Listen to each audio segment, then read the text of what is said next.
Sabrina. Hi, Kassia. How are you? I am good. How are you? I'm doing well. I am feeling like things are starting to get back to a good, healthy swing. Let's hope that that stays the case for a while. Absolutely. I have to acknowledge that I'm currently recording this like squatting in my bedroom, which is not how I usually roll. The irony being that I kind of pushed my kids downstairs and begged them to be quiet for a few minutes. Did you have to bribe them or you just begged? Not yet. I'm one step away. Okay. I'm willing to. But the topic of today's conversation is all about silencing women, which I was just like, shh, shh, shh, be quiet, just for 5 minutes.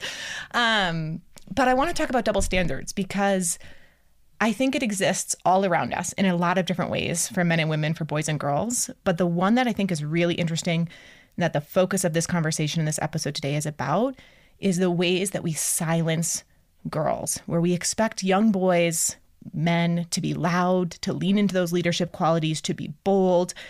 And we silence those in girls from a very young age. And I think that's still happening all around us. Yeah, I think what's interesting is the reality of this podcast is that every single conversation, regardless of the topic, regardless of where our guests are from in the world, every single conversation has a very large element of double standards, right? And the way that we deal with that in young girls in their upbringing and the way that we treat, and this is even still represented in film and pop culture and like all these things that we're just seeing constantly, and the ways that we are taking in the information from society is still so prevalent that the boys are encouraged to act one way and the girls are encouraged to act a different way, or discouraged, I should say, to act certain ways. And we're still doing that to our kids. And I think it has a really, really lasting effect on how they go about their life and the roles that they fill and the way that they use their voices. I got to have the most fascinating conversation this week with Phumzile van Damme. She grew up in South Africa. She currently lives in Oslo, Norway, and she has been told her entire career to be quieter, to not speak up, to not leverage her influence, to be smaller in all of the ways. And she is anything but. She is this huge personality, and she has had such a global voice and influence. And she attributes a lot of that to the women around her growing up. Her mother and her grandmother were the exact same way. And I think the fact that she happens to be a Black woman also in politics and as an activist is additional layer in terms of how we treat Black women or women of color who have loud voices and loud personalities. But she needed to have that kind of presence in order to push through some of the things that she did. And I think what we're going to hear is how important that was for her in her life and in her career. I mean, the personality traits that she leaned into and took full advantage of enabled her to be elected as a member of parliament for South Africa at age 31. That was huge. So young. Wow. Yeah. Incredible. She was part of a movement of women that have slowly filled these leadership positions in South Africa. And we talk about the influence that it's had. But we also talk about how hard it has been and the many ways in which she's had to work harder than her male peers to leverage that influence, to activate her voice, to be a voice for all of the other Black women around her, and all of the attempts that have been made to push her out.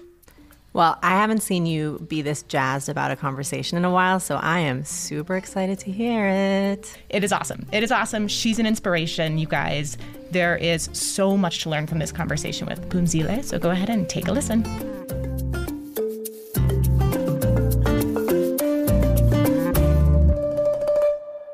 Phumzile, thank you so much for joining me this morning.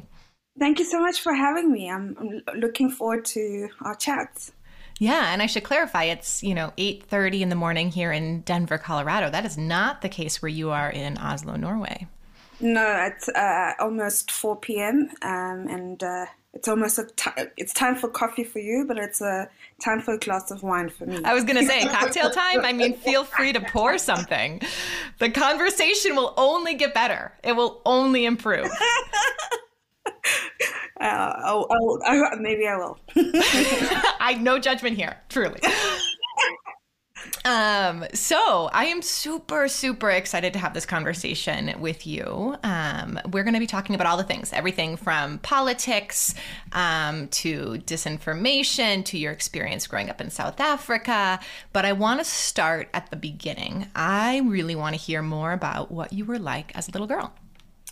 So I was a very quiet and shy little girl, which I still am. And people don't believe that. I'm shy, I'm an introvert. I am able to kind of give bursts of energy to my different passions, but I need a long time to recharge my batteries.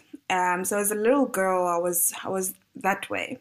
But the only time I would kind of, speak up in public is when I encountered injustice. I always tell people that I had my first protest, my first strike in 5th grade. So our teacher, I don't know what had happened in the classroom, but she said no break time for us, no recess. And I thought this was a huge injustice. I got my classmates to make placards. I love this. Yeah, in 5th grade, I got all my classmates to make placards. I don't remember what we wrote, but it was basically expressing our great dissatisfaction with this decision that was made. And I got into so much trouble, went to the principal's office. My parents were called in, picked me up from school. On the drive home, I'm like, oh my gosh, I'm in such big trouble. I was kind of tense all the way home. And my parents didn't say anything until years later. And my mother told me she was proud of me. Oh, I love that. Why do you think it took her years? I don't know. I think she herself was kind of involved in the struggle against apartheid in South Africa. So she lived in Swaziland, which is a small country next to South Africa, and she was a student. And she used to do kind of underground covert missions. And this was something she didn't really speak about. But I think she kind of, at an early age, encouraged our activism. She encouraged my independence. So I think it was just her saying, look, I'm really okay with you speaking up when you see something wrong. It's not like she was grooming me for a career in politics, not at all. But I think she was just, encouraging that kind of spirit of activism, or speaking up against injustice. So yeah, that was, yeah. I'd actually forgotten that story, and people always ask me, when did your activism start? And I was like, in 5th grade. 5th grade, yeah, recess over the most important things. Yeah, it was quite crazy. So yeah. Did your classmates love you? Did they adore you? Were you so celebrated? I don't actually even remember a lot of those details. I think it's kind of, the memory's also been taken over by the trauma of being taken to the principal's office and wondering why my parents didn't say anything. Did they forget? Did they know? I don't remember that. It was quite crazy. So yeah. So in the US, at least, we talk about kind of the double standard that still exists for boys and girls' personalities, and the fact that we celebrate, the loud leadership quality in little boys still, and we work really hard, unfortunately, to silence it in little girls. Despite best efforts, I think that's still very apparent. Did you experience this? I mean, were there nicknames? Was there any backlash for those bold leadership qualities? My childhood, I will say no, because I grew up in a family where speaking up was encouraged. And I spent a lot of time with my grandmother, and she emphasized a lot that we were equal. Give an example. So we often have traditional ceremonies. So there was a slaughtering of a cow, and my uncles and my cousins were kind of part of that. And one of my uncles says, "Go away, this is men's work, you're not supposed to be here."